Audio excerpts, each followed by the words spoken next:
இதே மேடையில் முன்னால் நடந்த ஒரு நிகழ்வை நான் நினைத்து பார்க்கின்ற போது உருக்கமாக இருக்கிறது. எல்லாவற்றுக்கும் சிகரமாக இந்த நம்முடைய தேர்தல் நடந்த நேரத்தில் தமிழ்குமரன் அவர்களை தலைவராக ஏகோபித்து ஏற்க வேண்டும் என்று நான் முன்மொழிந்தேன். அதை கேட்டு அப்பொழுதே சொன்ன வார்த்தை தவறாமல் முழுக்க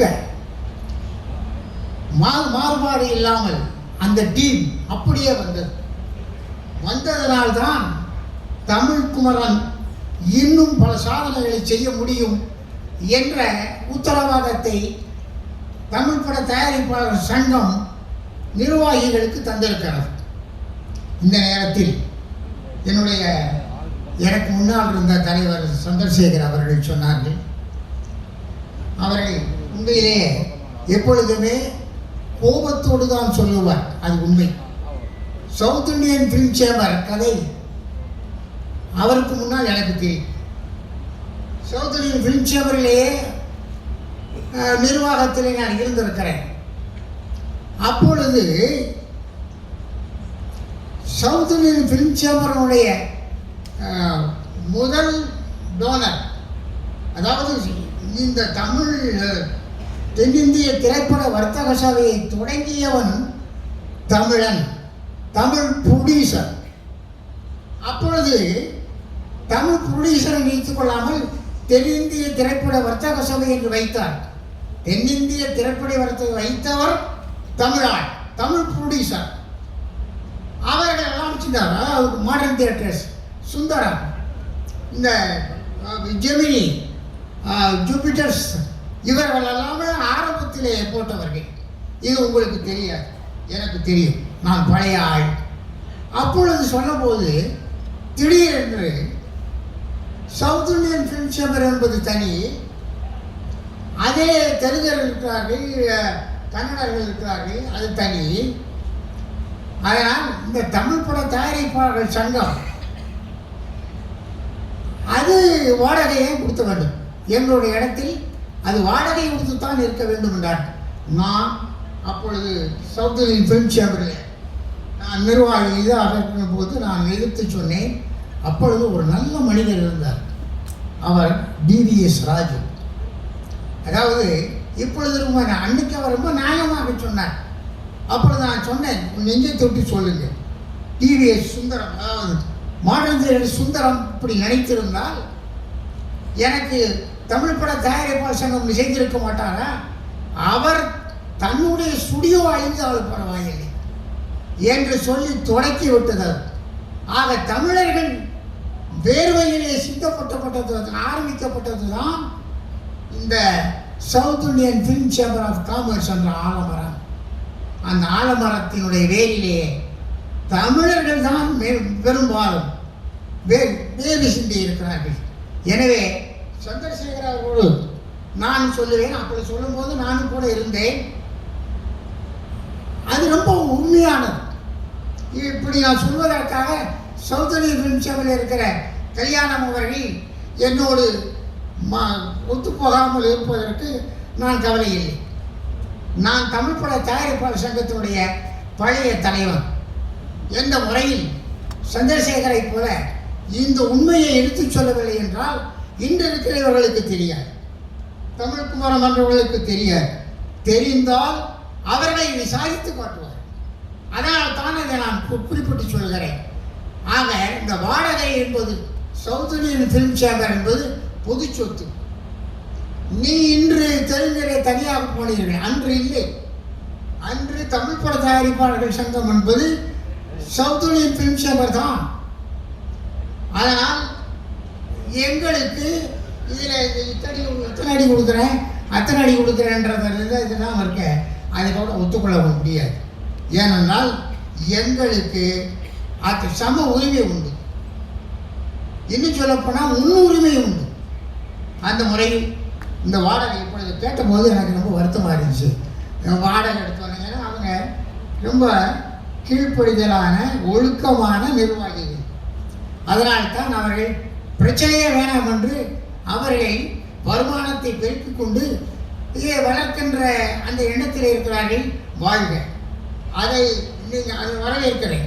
ஆனால் இந்த வாடகை பிரச்சனை இருக்கிற சந்திரசேகர் சேர்ந்து நானும் முன்மொழிகிறேன். இதற்கு ஒரு தீர்மானம் தமிழ்குமரன் அவர்களே கொண்டு வாருங்கள். நீங்கள் அந்த கூட்டத்திற்கு சந்திரசேகரை கூப்பிடுங்க, நானும் வருகிறேன். அப்பொழுது நான் எங்களுடைய பழைய கதைகளை எடுத்து சொல்லுகிறேன். ரெக்கார்டு இருக்கு, இங்கே தான் இருக்க தமிழ் பட தயாரிப்பாளர் சங்கத்தில் ரெக்கார்டை அழிச்சு விட்டாங்க. இருந்த வாழ்க்கை ரெக்கார்டு பழைய ரெக்கார்டு இல்லை. நம்ம இதோட பார்த்து சொல்கிறேன். கேப்டனை பற்றி இப்போ நான் வருது. உண்மையிலே இந்த நேரத்தில் கேப்டனை பற்றி சொல்லாமல் இருந்தால் நான் நன்றி கேட்டேன். ஆனால் கேப்டன் அப்பொழுது நடிகர் சங்கத்தினுடைய தலைவர். ஒரு வாக்குவாதம் வருகிறது. அது கார்த்திக் என்ற நடிகரை பற்றி ஒரு வாக்குவாதம் வருகிறது. அவர் மிக பணிந்து, அதாவது நடிகர் சங்கம் நிச்சயமாக இந்த காலத்தில் உள்ள எந்த காலத்திலும் நடிகர் சங்கம் நம்பர் 1, அதில் ஒன்றும் சந்தேகம் கிடையாது. நடிகன் தான் நம்மை ஆண்டு கொண்டு இருக்கிறான், அதில் ஒன்றும் சந்தேகமே கிடையாது. அதில் ஒன்றும் வெட்கம் கிடையாது, படைப்பு கருத்தான்.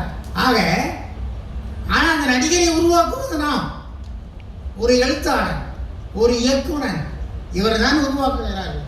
அது இருந்தாலும் நான் நடிகர்களுக்கு தர வேண்டிய மரியாதையை நான் தந்து விடுகிறேன். ஆனால் இந்த பிரச்சனை ஏற்கனவே வந்தது, திரும்ப ஞாபகப்படுத்துகிறேன். அப்பொழுது படைப்பு கர்த்தாக்களுடைய தலைவராக இருந்த, எங்களுடைய வழிகாட்டியாக இருந்த ஸ்ரீதர் குமுறி பேசணும், கொதித்து எழுந்தார். அப்பொழுது சங்கத்தினுடைய தலைவராக இருந்தார் ஸ்ரீதர். அப்பொழுது சொன்னார், அதில் ரொம்ப வேடிக்கை என்ன தெரியுமா, அந்த சங்கத்திற்கு அமிதாப் பச்சனை உயிரோடு இருக்கிறார். அந்த அமிதாப் பச்சனை அழைத்து வந்தார் ஸ்ரீதர். அமிதாப் பச்சனை உட்கார வைத்துக் கொண்டு ஸ்ரீதர் சொன்னார் ஹிந்தியிலே, அமிதாப் பச்சன் அவர்களே, உங்களுக்கு சம்பளம் எப்படி கொடுக்குறார்கள் உங்களுக்கெல்லாம் தெரியாது. ஆரம்பத்திலிருந்து ஹிந்தியிலே இந்த ஷேர் ரெவன்யூ இருக்கிறது, இப்பொழுது இருக்கிறது. சல்மான் கான், அமிதாப் பச்சன் இவரெல்லாம் அந்த முறையிலே தான் செய்து கொண்டிருக்கிறார். அப்பொழுது ஸ்ரீதர் பொங்கி சொன்னபோது அதுக்கு அமிதாப் பச்சன் சாட்சி ஆயிற்று. இதை விட பெரிய கூட்டம். அப்பொழுதெல்லாம் சினிமாவில் ஸ்ரீதர் மாதிரி ஆட்கள் இருக்கின்ற போது கூட்டங்களுக்கு குறைவே கிடையாது. பேசி தீர்மானம் நிறைவேற்றணும். என்ன, இந்த ஷேர், இந்த அமிதாப் பச்சனுடைய சாட்சியாக ஹிந்தியிலே இருக்கிறது. அதே மாதிரி நாம் கதாநாயகனுடைய சம்பளம், ஹீரோனுடைய சம்பளம் என்ன என்றால், இது இன்னைக்கு இருக்க சிஸ்டத்துக்கு சொன்னார்களே, திருமணம் நிறைவேற்றி இருக்கிறார்களே, அந்த முறை அப்பொழுது ஸ்ரீதர் நிறைவேற்றினார். அதற்கு ஏகோபித்து எல்லாரும் சம்மதம் சொன்னார்கள். ஆனால் என்ன ஆயிற்று தெரியுமா? ரொம்ப வருத்தப்படுறேன். அப்படி பண்ணவர்கள் ஒரே ஒரு ஆள், அவர் பெயரை நான் அவருக்கு கதைவசனம் எழுதினேன், அவரை நான் பாராட்டி இருக்கிறேன். அவர் ஹீரோ. அவரை வைத்து ஒரு தயாரிப்பாளர், அந்த தயாரிப்பாளருக்கு நான் படம் எழுதியிருக்கிறேன். ஒரே ஒரு ஹீரோ, அந்த பேர் என்ன சொல்ல விரும்பவில்லை, ஏனென்றால் நடிகர்களே அவர் கூற்றுதலுக்குரியவர். அவரை வைத்து ஒரு பெரிய ப்ரொடியூசர், அவர் பெயரை நான் சொல்ல விரும்பவில்லை, அவரது அந்த நடிகரை வைத்து அவர் அதிகமான படங்களை தயாரித்தவர். அந்த ஹீரோவும் அந்த தயாரிப்பாளரும் சேர்ந்து அதை உடைத்தார்கள். இது வரலாறு. ஆனால் நான் சொல்ல விரும்பலை. அதை சொன்னால் ரொம்ப பேர் கோபம் வரும். ஏனென்றால் அவர் அப்படிப்பட்ட நடிகர், அவர் தயாரிப்பாளர், அதை விட பெரிய தயாரிப்பாளர். 2 பேருக்கு இடையிலும் நானும் இருந்திருக்கிறேன். நான் அப்படி சொன்ன என்னையா அநியாயம்